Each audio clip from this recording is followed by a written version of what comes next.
Hello， 我是那个大叔，欢迎再次回到我的游戏频道。很久没有玩全军破敌3啦，不过废话不多说，我们来开始介绍我方配兵吧。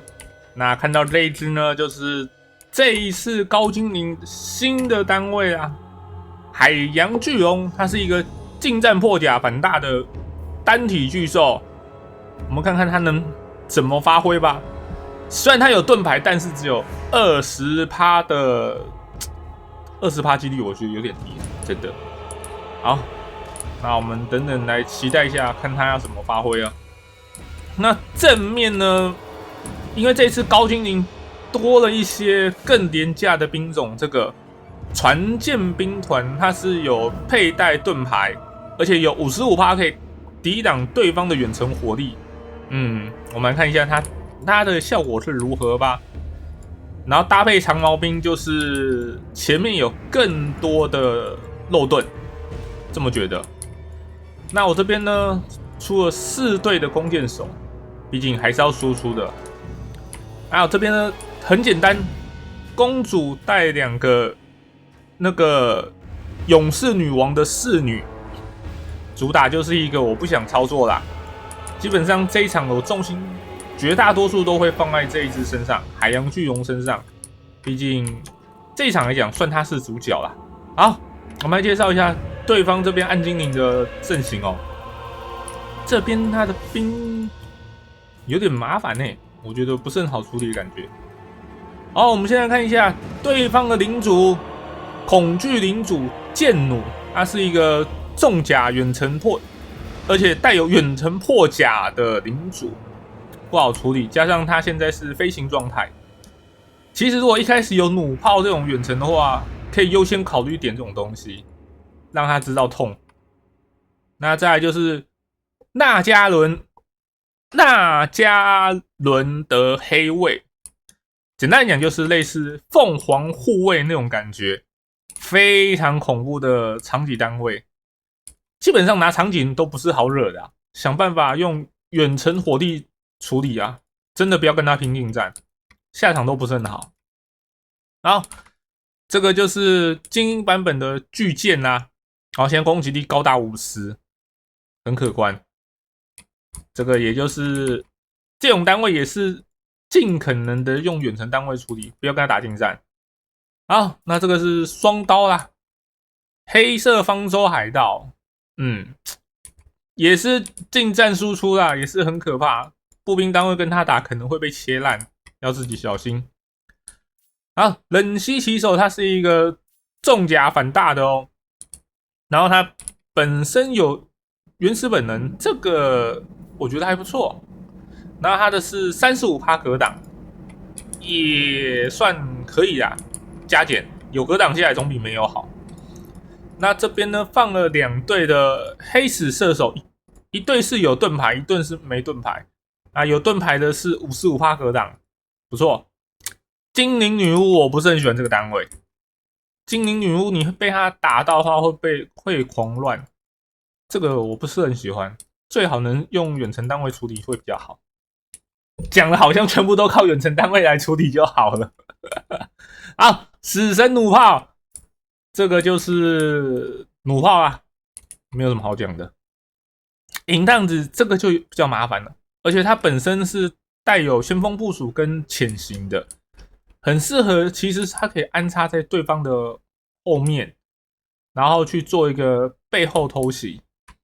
这种单位其实造价也很贵，但是它重点就是打一个奇袭，很考验使用者啊。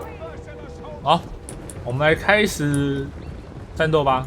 一开始优先激活我的巨兽，不过正常啊，体积这么大，那么好打，我不打他，我打谁？是我也是点对方单体巨兽，然后想说先稍微拉扯一下，结果拉不走，毕竟单体巨兽嘛，它的速度没有办法到很快。好，先抓对方的刚刚没有介绍到，稍微慢动作一下，这一个末日之火色孽收割者，它主要是低护甲，然后高攻击的单位。就是一个玻璃大炮，然后跑得很快的玻璃大炮那种。好，我们这边在咬对方的骑兵，那正面也准备接战啊。哦，对方这边来个冲锋，可是他没有冲好，这个应该算是他走位失误，然后不小心被我的长戟兵勾到那种状况。啊，这边呢开始了打起来了。等一下，我们先来放慢一下速度。这边呢现在是变成是小型的区域战，就是分开来的那一种。那这边是海洋巨龙，是单独咬2只大型单位。诶，没有，刚刚那只跑不见了。好，他就单独咬1队。那这边弓箭手呢，4队就很重要，不可以被对方的骑兵切入。像这个状况的话，只要被切入就很麻烦。那前面就是个别小小的混战啦。好，他竟然是去抓我的领主。不过我这边还有带2只英雄，那他其实应该不是很好受哦。好，弓箭手骑射了1轮过后，冷气骑手就好了。毕竟4队弓箭手要扛的那个弹药真的不是开玩笑的。然后海洋巨龙在那边也差不多赢了，圣殿收割者也差不多会被解决掉。然后这边想办法要先处理掉对方这只凶蛮蝎尾狮，刚刚好像没介绍到，凶蛮蝎尾狮是属于干扰性质很强的单体巨兽，因为它可以飞。完了，不过还好，它贴上来是贴到我的英雄单位，不是贴到我方的那个弓箭手，所以我方弓箭手可以趁这个时候尽可能的去做射击。啊，很不妙，这边对方的骑兵又回来了。好，我们来看一下这边，我现在这边单体巨兽一只过来咬对方，哦，已经去破对方的后排的弓箭手跟那个影探子。虽然是反大啦，但是他打破兵其实也没什么问题。我们看一下，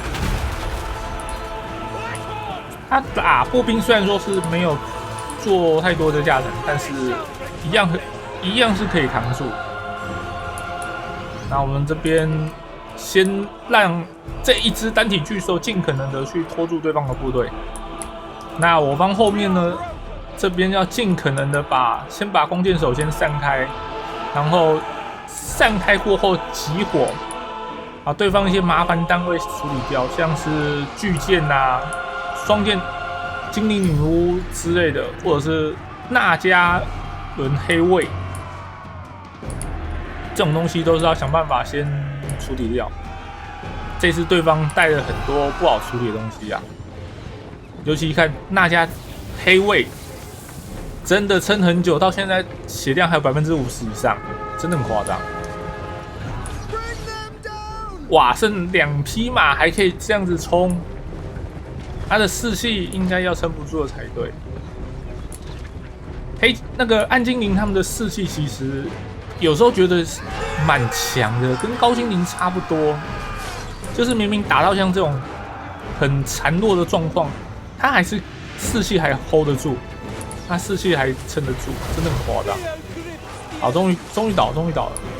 我们看一下这边，啊，对方的领主还在空中很惬意的在射我方的单体巨兽，他很高兴。这边是很没有办法的办法了，毕竟我要让我方真正的输出保住，然后把对方的处理掉，所以我只能舍弃掉这一只单体巨兽。它造价3000块，真的很贵。但是现在能处理的东西也不多了啦，剩下能处理的基本上都是步兵单位居多。那空中的不用想，我咬不到，所以没有办法。那只能让它这边多咬咬啦。啊，最后呢，这一只巨兽我记得应该是留不住了，看它这个血量这么惨的样子。不过它的任务也算是达成了，就是成功的把对方的后排这边刚这一坨尽可能的牵制住，然后缓解我方这边的压力，缓解弓箭手这边压力。因为弓箭手只要有弹药，就还有希望。这个是全军破敌3的准则，不知道，反正就是只要弓箭手还有弹药，他就是还有用。不管是剩下多少人，只要他还有弹药就还有用。我是这么觉得啊。如果弓箭手没有弹药的呢，那就送吧。我曾这样讲的，只要弓箭手他的弹药打光，我觉得基本上就是回本了。所以他如果弹药没了，那就是送吧。好，那个海洋巨龙已经要退场了，这个应该也回不来。血量剩多少？剩200多，其实回来效果也还好啊。但是他后面那个有做到啦，他后面牵制对方，不要让对方那个投入太多的主力到前线，这点有做到，其实就算也算是值回票价了吧，算是有做好事情。然后这边呢也是顶着盾牌往前冲，那个这个新单位我真的不太记得名字啊，船舰兵团，他有拿着盾牌就是往前冲去挡对方的箭矢啊。我这边是现在是在击火对方的领主了，他快要被射烂了吧？好，尽可能的想办法去黏住对方的远程单位。多数远程单位只要被黏上，基本就跟废物没两样。多数哦，还是有少数特例的，像类似引探子之类的，总是有一些双武器的，然后很强的。哦，海洋巨龙又回归了，等等来看一下他的冲锋吧。我们来看一下海洋巨龙，